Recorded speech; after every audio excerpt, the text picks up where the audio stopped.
Hi everybody, I'm Sinead Kennedy and I'm going bike touring very soon. It's my first solo adventure with my bike, with luggage and everything else. So today I'm having a dress rehearsal with my luggage because it's super important.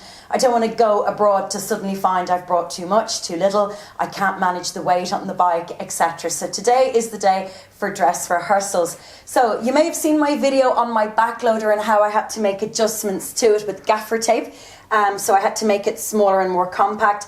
I've just filled it up with some items today, but it feels very, very secure, which I'm delighted about.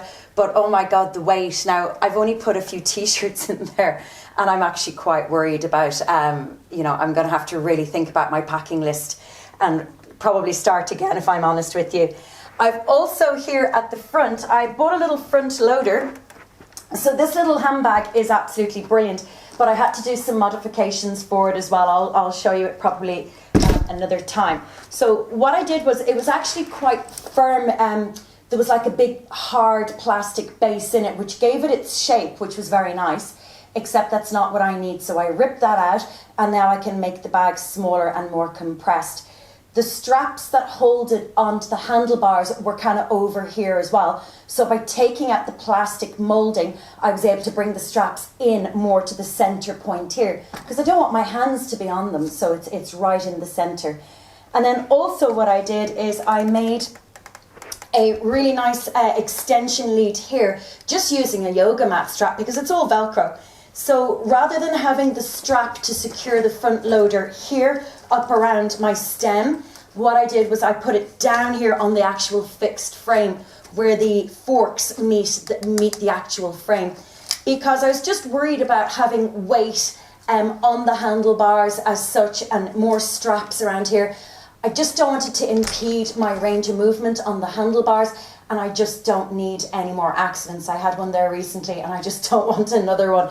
So I thought this would be the safer option for me. Okay, everything is for me, okay? None of this is endorsed, by the way. All these products have been bought with my own money and I'm just showing you what I'm doing. I bought this little top bag as well the other day, and it just sits on top of the top tube.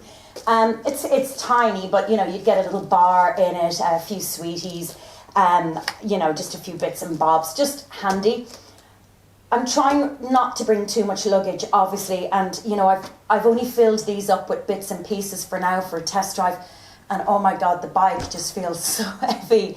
So later on, I'm going to have to really sit down and just chop my shopping list or my luggage packing list in half. There's just no two ways about it. With 2 water bottles on board as well, it really is quite heavy. Have to say a big thank you to Cycling Ireland, because they did send me out this lovely water bottle, so that's nice. It's got my nationality on it, which is always very nice when travelling abroad. Okay, so let's go out on the road and let's see how we go on our test drive. Okay, so here I am out practicing with all my luggage on my bike, and I've come around to a housing estate where it's nice and quiet, perfectly safe for me to practice on my bike and video and not be a danger to myself or anybody else. So there's my little backloader. So it's doing really well. It doesn't feel like it's shifting around at all. It is a little too heavy. Probably my front luggage is too heavy, if I'm honest. So I'm definitely going to have to be really, really strict with myself and cut down on the luggage. But safety-wise, I feel good. I'm quite comfortable with all the luggage. Nothing is knocking off my knees, which is, I'm only 5'3", so my top tube is tiny. So when I put something on it, my knees inevitably rub off it. But the little top tube bag that I got is fine. Okay, all good. So I'm just back from a 20k cycle with all of the luggage, and as you know, I started off nice and slowly in around some housing estates, and then I went off down the roads and sort of dealt with traffic and potholes and all the usual things that you would expect to find in an urban area. So all went well, I have to say. I did really notice the weight on the bike. It has definitely become a touring bike rather than a fast road bike. I will not be cycling at my normal speeds. But this is a cycling holiday. I am there to tour. I am there to see things. I love photography, so I'll be stopping quite a lot for photos. And, it's not about, getting to the destination. It's about enjoying the journey as well. Only one little problem that I discovered, this top tube little handbag was shifting around quite a lot. You know, when I get off the bike, or, you know, when I put my foot down at a traffic lights, for instance, my knee is pushing it over. So, you know, it's not really the end of the world. I just need to tighten up the straps. I might look at putting some Velcro underneath it as well, and putting some Velcro on the top tube. That would give it a little bit more security as well. But otherwise, everything went really well. I just, like I said, noticed the weight and wasn't obviously able to cycle as fast.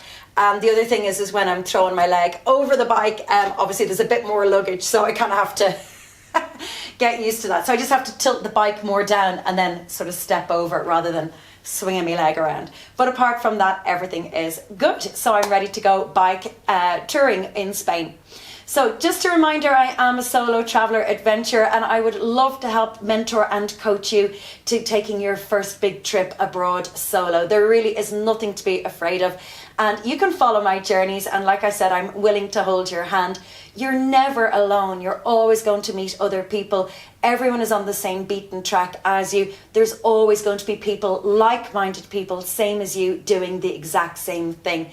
So maybe think about going on a trip where you know for a fact you're going to meet other people. For instance, a cycling holiday, a surfing camp, a cookery course. So you're going it alone, but you've got the safety of having the like-minded people there with you. And then as you progress, you can get a bit more adventurous like me and go off touring and just going it alone, but not alone, because I know I'll be staying in hotels, I'll be meeting people, I'll be in and out of shops. You're never, ever alone. It's very hard to be alone. There's 7 billion people on the planet, nearly 8, I think, at this stage.